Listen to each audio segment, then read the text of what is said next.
Alright, this is Boolean expressions, Karnaugh maps. Karnaugh maps is a bit hard to say, so from now on, I'm only going to refer to them as K maps, because that's way easier to say.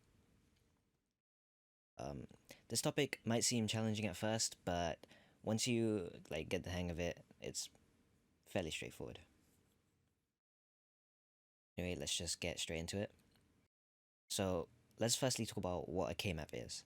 K maps are used to simplify Boolean expressions using a picture method. So I'll get into more detail on what that picture method really is, but we might prefer this method to using logic laws for various reasons. Firstly, you don't need to memorize every theorem. So in logic laws, there's like a billion different theorems, and I don't know if you want to be doing that. Then another reason is that using a K-map can sometimes be faster than using logic laws, because if you've got a big expression and then you have to expand it like 5 different times, then have fun doing that, because that's just terrible. And lastly, it always gives the simplest expression.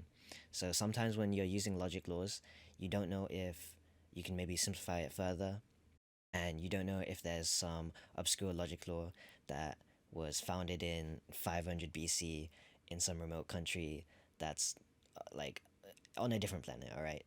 Anyway, that's the benefits of K maps. Let's just get straight into how to construct one. Let's say we have a variable A and a variable B. Then our K map will look like a square box, basically. Let's say we have A on this side and B on this side. Then the different outcomes that A and B can be are either just 0 and 1. And that's the case for both. And, well, that's the K-map done. We can't actually fill it out until we're given an expression. So, let's say we have an expression A and B. Now we can actually fill it out. So, when is A and B true? It's only true when A and B are true. So, there's only a 1 there, and then the other spots are filled in as 0. If we wanted A or B, then we replace this 0 with a 1 there and this 0 with a 1 there.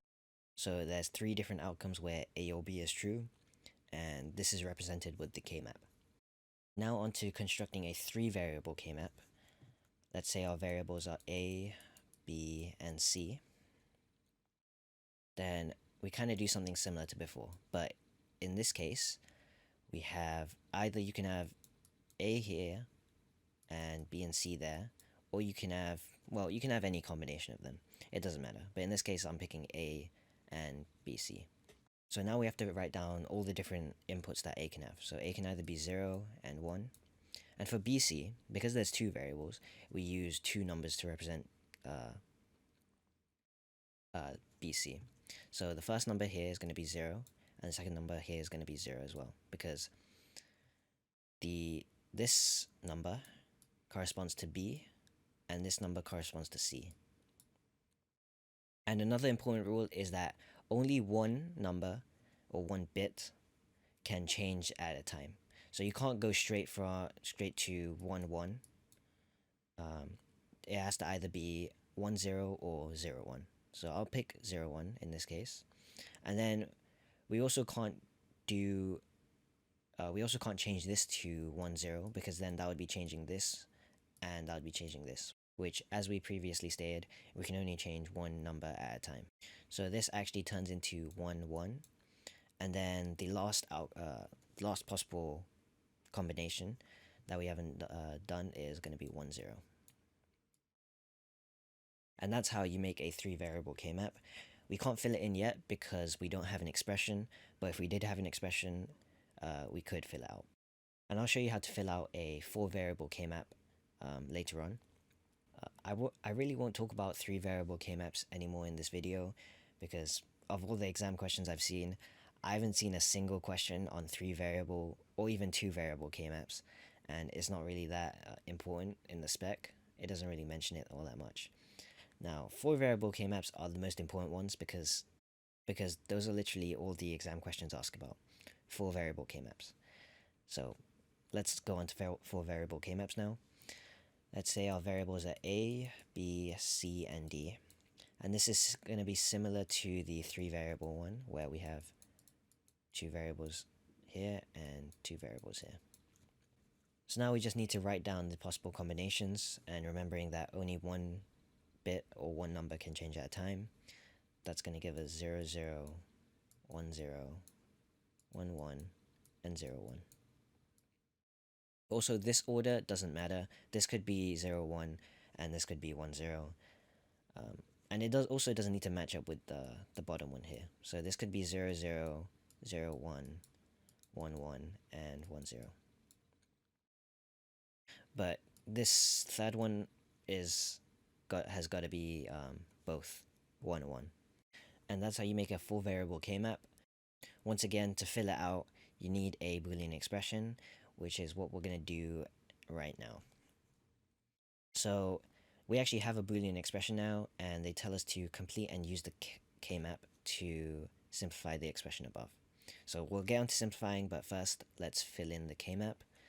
So this is the steps to fill in a K-map. First, you have to identify your groups.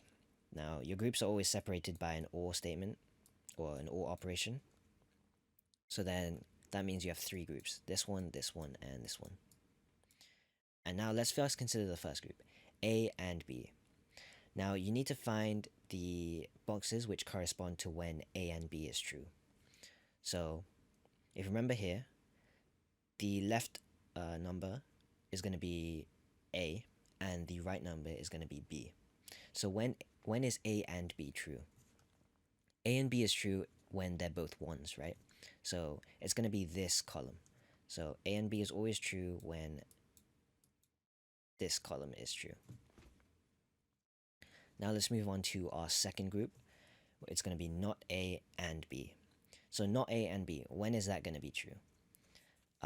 It's going to be when we have 0 and 1, right? Because the 0 corresponds to A, but since we're negating it, it's going to turn into a 1. And then it's just going to be the same as this 1, 1 column. So this is going to be 1, 1, 1, 1. And finally, our last group, not C and not D. That's going to be when C and D are both 0, because the not negates them, turning them both to 1s. So it's just going to be this row here. So 1, and when there is overlap, you just don't worry about it, because it's already filled in, so you don't need to worry about it. So then that's all the cases in which this Boolean expression is true, and then you just fill in the rest with 0.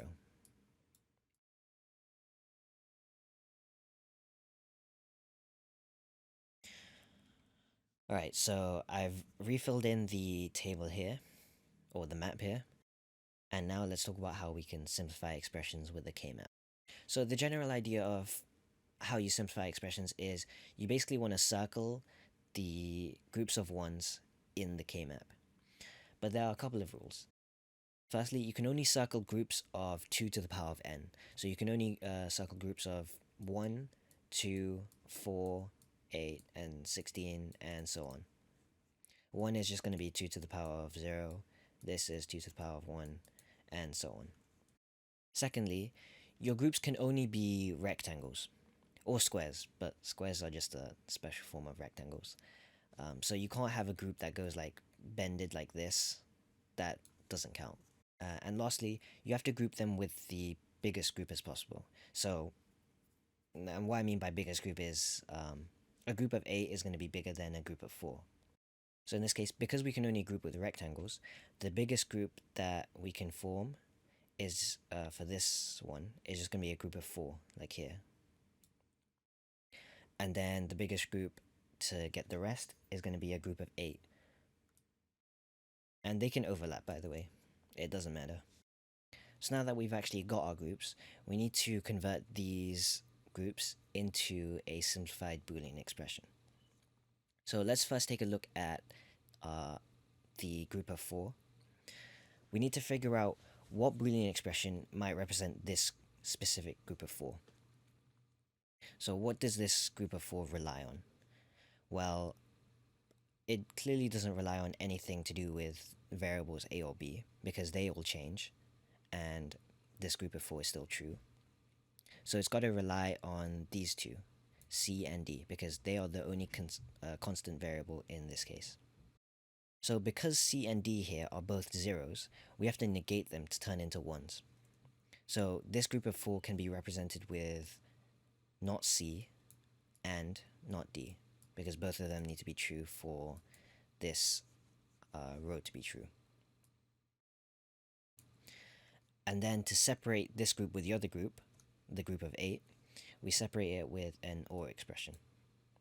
And so now we need to think about, well, what variable or what Boolean expression makes this group of 8 true? What does this group of 8 rely on?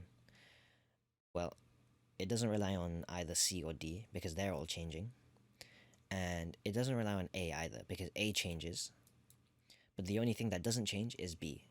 So we can say that this group of 8 can be represented with just B. And that's the simplified Boolean expression. By the way, if you're wondering why this method works, don't ask because I don't have an answer. Anyway, let's talk about a special case. So we previously learned how to fill in a K-map, right? So let's just fill this in and let's talk about how we can simplify it. So we first focus on this group, not A and not B. So when is not A and not B true? It's going to be when both A and B are zeros.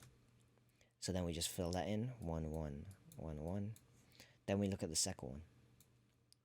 This is going to be A and not B. So then we're looking for a 1 and a 0. So the 1 and 0 corresponds to this. So that's just going to be 1, 1, 1, 1. And then the rest is going to be zeros.